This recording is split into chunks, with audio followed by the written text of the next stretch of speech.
Hello and welcome to the Ag Econ MT podcast series, part of the Ag Econ MT project and the ageconmt.com website and the production of the Department of Agricultural Economics and Economics here at Montana State University.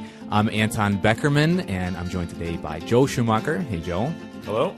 He's an associate extension specialist here in the department, and we're talking about rural populations, rural economies, and all things rural today. And it's part of a series of podcasts that we'll be producing over the next several weeks that are related to the Ag Conference that we held this year. And I'll let Joel talk a little bit about the Ag Conference, what the history is, and what we talked about this year at the conference. All right. Thanks, Anton. Yeah, I guess this was the 11th year the department here has hosted a one-day conference, and then the format varied a little in the early years, but for the last 7 or 8 years, we kind of start around 9 and go till about 3:30, and we fill the day with mostly speakers from our department talking for about 20 minutes about current issues, current research that they have going, and then we bring in an outside speaker to talk for an hour about a topic that we think is important to Montana, and these are generally economists. Occasionally we reach out and get one of our partners involved as well, but the goal is to take a little bit of that knowledge kind of here on campus and share it with some different audiences and get some feedback and have some discussions around that. So we did that again here on the November 3rd.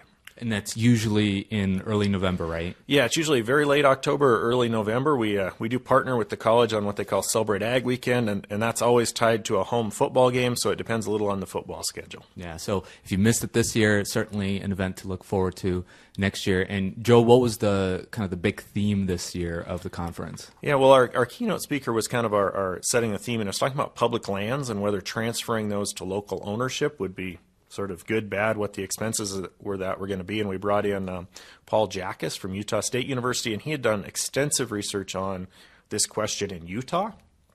So he presented that research and really a lot of the similarities that might be true here in Montana, because Utah is also a state with large federal land holdings.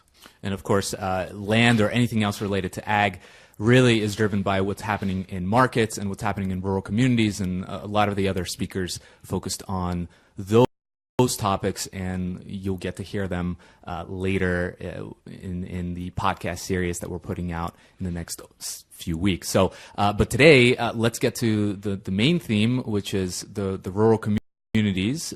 Rural communities have been in decline over the past several decades, and that's been potentially an issue because a lot of the agricultural production comes out of those rural communities, and some of the volatility that we've seen in this year and these past couple years have been kind of a red flag.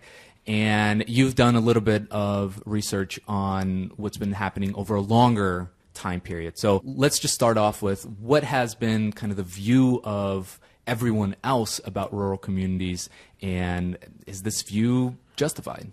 Yeah, well, about a year ago, the thing that really kind of got me sort of more interested in this. I grew up in a small rural community in Montana, in Malta, community that's much smaller now than when I left there, and it was smaller then than when my parents moved to Malta in the 70s. But recently we saw some headlines, and they were somewhere around the election on how the rural economy wasn't doing well, and that was driving voters to look for some changes. And we saw some headlines in places like the Wall Street Journal saying rural America is the new inner city. Talking not just about economy, but talking about things like higher divorce rates, worse health outcomes in rural areas, which we generally, had this picture, at least in my mind, of sort of these are wholesome, family-oriented places relative to a city environment. But the data was saying something different nationally. So we started to look at what's going on here in Montana. Is it true here? Am I just missing the boat on, are things worse in rural Montana, just like rural America, or is something different happening here in Montana? So that's really what kind of got us started. One of the first indicators that you want to look at is certainly employment and how well a community is doing by other jobs that are out there. Are people employed? So what's been going on in rural communities and in Montana? Yeah, well, kind of the time period we picked. You could pick 1 year, you could pick 20 years, you could pick 50 years or 10 years. We picked kind of 10 years. It also lined up about with the Great Recession. So the recent recession in 2007-8. So we went back 10 years, and there's some national numbers that basically said. rural communities and small metro areas, which those two areas cover all of Montana. We don't have any large metro suburbs or cities relative to this. Those areas have lost employment since 2007 across the nation. So every part of Montana, is in this group that's been losing jobs since the recession. And is that driven by economics? Is that driven by population? What are some of the drivers there? Well, that's what we were kind of starting to get at. There's some USDA work that's been done about rural versus urban. And it talks about how the different sectors matter in these economies. So things like manufacturing matter more in rural communities than they do in urban areas. Urban areas tend to have more what they call services, and that could be someone like a Walmart sales clerk, but it's also a doctor, a lawyer, that kind of professional service as well. And the rural communities are lacking. That's a much smaller part of the economy in rural areas. So there's been some growth in that service side and not nearly as much in the manufacturing side nationwide since 2007. Those services, they're targeting a certain population. What has been happening to the demographics of those rural communities? Certainly you need, as sort of the baby boomers are getting older and they're retiring, they're going to need a different type of service. But if they're retiring but they're not being replaced by younger populations, then perhaps there's just not enough labor out there to help those manufacturing and other services grow in those rural communities. Is that part of the issue? Well, yeah. The total population and the aging of the population certainly matters. So Montana, if you go back to 1960, we've had about a 50% population growth, roughly 1% a year. So you look at that and you generally think, well, most of our communities should be larger. But well over half of our counties have lost population over that same time period. And you can take a look at a map, which I will link here. Hopefully you're seeing it now. Basically, northern Montana and eastern Montana, we've seen population declines. And then we've seen growth steadily in the west, and then also sort of south central heading sort of from Billings, then heading west. We've got this growth, but we don't have it in that northern and eastern tier. But also sort of looking at the aging of that, all of Montana is getting older. There was some work done in what's called the 2030 report based on some census data from 2000 to 2010. And what's that report? So the goal of that report was to take a look at what the state services are going to need to be in 2030. So, if you're going to expect less kids, then your education costs will be lower down the road, but you may have more seniors, so there may be more need for nursing homes. And so the initial goal of that report was to take a look at the services the state provides and give them sort of a 20-year outlook on demographically, is that going to change what we need to be investing in longer term. But one of the sidelights of that is they did some migration stuff that really fell along those same lines, and they divided the state into kind of three groups. Basically take the Continental Divide and go east and then cut it over past Yellowstone County and down, and you get this northern and eastern group as one region. Then they took basically the other side of that and called it the west region, west and south. And then they also pulled Yellowstone County out. And what we see about Montana in general is that in terms of people moving in and out, people move into Montana from age 0 to 20. They leave Montana from age 20 to 30. And then from 30 on, we gain on net migration. So people move here as kids or as adults, but in their 20s, that's when people are migrating out of Montana. So that sounds really good, right? We have kids, they study here, they go somewhere else to college, and then they come back, right? Is every county out there benefiting from that, or is it different? See, and that's again, that the blanket statement looks pretty good, that, other than we lose some kids right out of college, probably for some opportunities, then they remember how good Montana is or find an opportunity and come home. But what we actually see is that's certainly true in western and southern Montana. We have that trend. And we also have that trend in Yellowstone County, although we don't see people leaving in Yellowstone County in their 20s very much. A small amount do, but not nearly the scale that we see in western And Yellowstone County is, for those who are not very familiar with Montana, it's where Billings is, which is the largest city in Montana. Right. So in those two regions, things look somewhat similar to that statewide average where people are generally moving in except for in their 20s. But when we look at eastern Montana, we see that huge migration out happening in the 20s, and then only very small migrations in. It is positive for all those other years, but the scale is just not what it is. So on net, those northern and eastern counties have been losing population due to people moving in and out. Why do you think that is? What are some of the factors that might be driving that? Well, I think certainly job opportunities is part of it. I know I grew up in one of those communities, and when I graduated from college, I looked at the job offers I had, and only one was in that region. So some of it might be that they're maybe wanted to stay, but there may be a better opportunity. But there's also people that from those communities that this is their chance to go see the world or look for an opportunity elsewhere and find it, and then don't necessarily end up back in those communities. So where has the population growth, where has it been more widespread? Obviously, we've talked about that, we've had this western versus eastern divide. More recently, where has that been happening to a greater extent? Yeah, so matching it up with that kind of 10-year data on what's happening more recently. I mean, 1970s is fun to talk about, but really let's talk about a little bit more recently. And a couple things have happened in the last 10 years. First of all, we had a real strong ag earnings cycle. It kind of ended a couple years ago, but a lot of those eastern counties have a lot of ag base. We also had the Bakken sort of oil boom. Also, the peak of that was a couple years back as well. But there was some, significant job growth out in the Richland County, Roosevelt, some of those kind of places there. So it's really been a mixed bag, and you'll see it on your screen there that, we've had a lot of growth in the northeast corner, but also in the northern Golden Triangle region, which that can't be oil related there. And also we've seen some in, sort of Garfield County, Petroleum, that area. Now, we have still seen some declines in Phillips Valley, Fergus. It's not growth across the board, but it's much more of a checkerboard than we had in the past. So obviously Montana is really pretty. It's a beautiful place. Tourism has been on a lot of legislatures and other people's minds. Is there opportunity for tourism to be the key, the silver bullet to Montana's population and economic growth in those rural areas?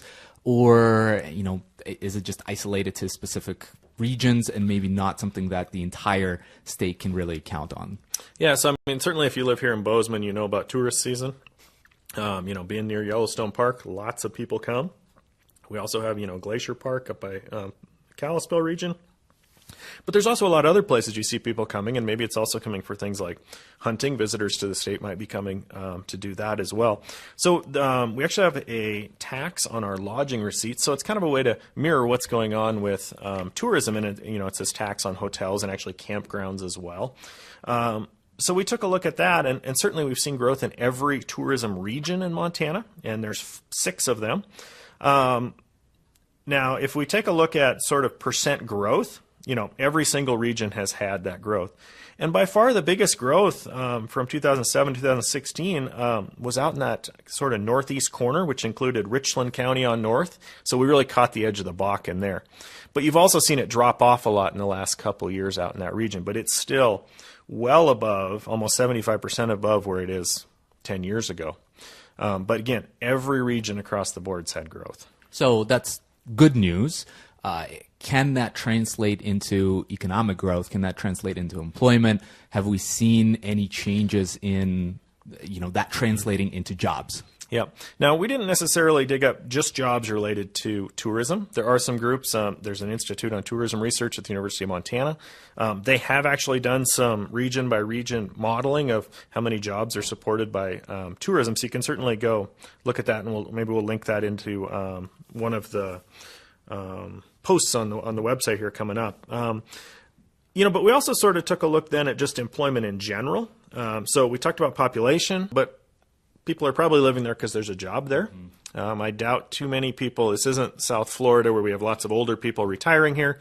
My guess is most of the people in Montana want to be working here. Maybe the winters are not warm, I would say, in Montana. Yeah, I think they're a little colder than in Florida. Possibly. That's right. I haven't seen this huge wave of retirees in the sense of lots of large plant communities. Not that there aren't some people who certainly retire, especially to certainly here in the Bozeman Valley, we've seen a lot of second homeowners and retirees here. But so we took a look at employment over that same period, and Montana's total employment rose over 20,000 jobs from 2007 to 2016, and that's on a base of about 500,000 jobs. So we had some significant growth. And 35 counties shared in that growth. But that also means that 21 counties lost employment over that period too. So again, most were benefiting, but not all. And if you take a look at where that is, pretty solid growth in that eastern third of the state, kind of from Valley County going straight south of Glasgow there. Everything pretty much east of there looks pretty good. And then we also saw some growth in sort of that western area, with a couple kind of notable exceptions from our long-term trends, as Yellowstone County did not gain jobs, and Flathead County also did not gain jobs, which if you look at maybe a 20-year or 30-year trend, those are two counties that have been major job gainers, and in the last 10 years, they haven't been part of that.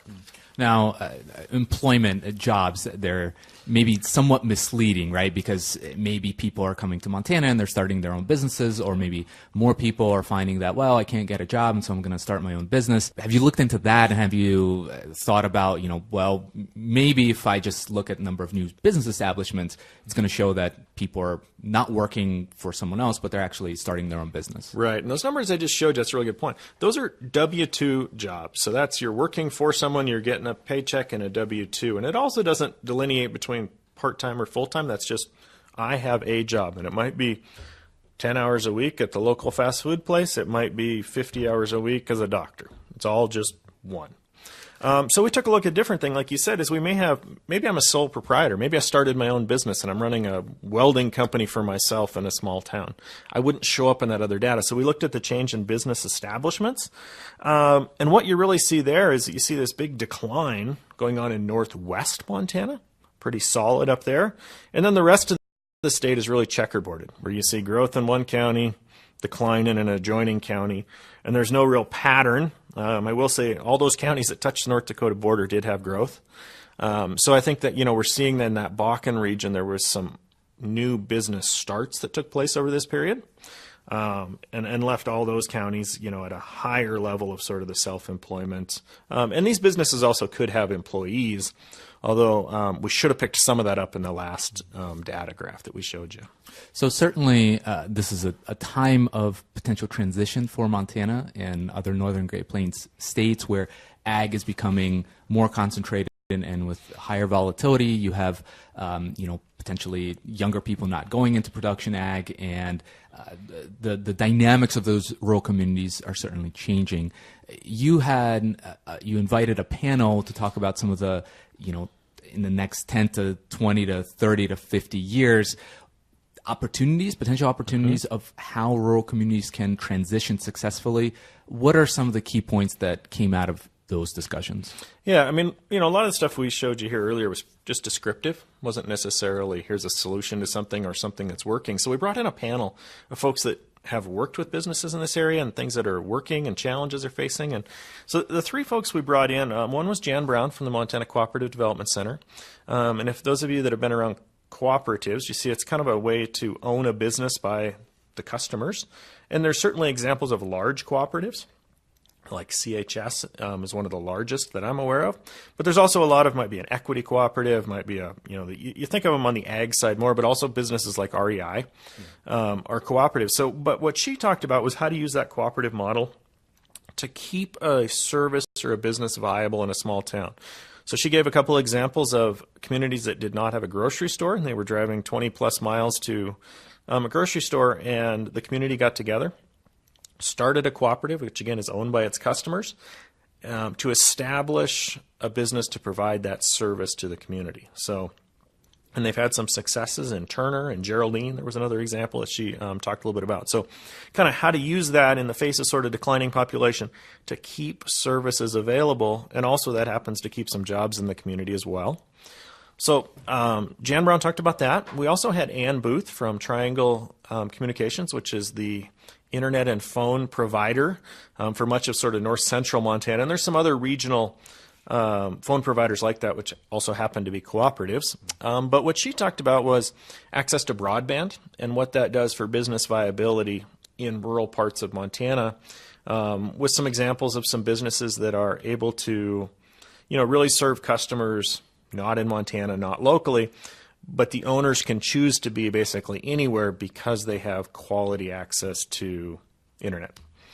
So she talked a little bit about that in terms of a growth or business potential and some businesses that were taking advantage of that. I'll interject here and say that there's a researcher out of Oklahoma State, Brian Whitaker, and he has written quite a number of papers regarding this idea of internet and whether it's a saving grace or the savior for rural communities. And there's mixed evidence there. You know, it certainly increases opportunities for rural communities to continue being economically sustainable, but a lot of it depends on the knowledge of people in those rural communities about how to use those services effectively. So just putting broadband internet into a rural community is not enough. It's about getting that education, that knowledge about how to use it to grow your business or to start a business. So there's certainly complementarities between the tool and how to use that tool. Yeah, and we heard some examples too of kind of, you know, some of the challenges too that they were citing, and I forget the exact percentage, but in Dawson County, one particular, I believe it was UPS or FedEx driver, said something like 80% of his boxes were from Amazon. So there was some talk too about, you know, the competition from the internet.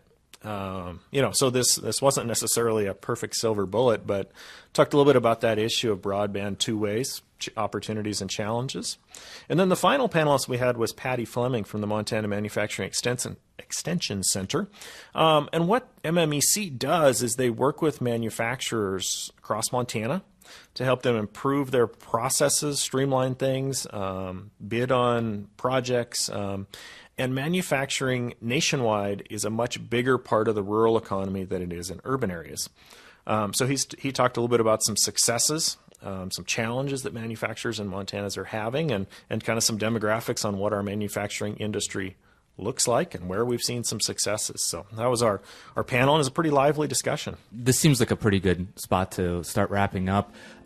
Certainly rural communities they've seen changes. They're continuing to go through changes. A lot of what the rural communities have depended on, which is, you know, things like manufacturing and natural resource extraction and agriculture, they're experiencing, you know, those sectors are experiencing turnover and lots of dynamics, and ag and natural resources sectors especially have a lot of volatility, and those issues are going to be topics of future podcasts that we're going to be recording and posting in the next several weeks. So make sure that you tune in to that, and you can ensure that you won't miss those by subscribing to this podcast on iTunes and other services that you use to listen to podcasts. And if you've missed any previous podcasts, you can certainly check them out on the ageconmt.com website.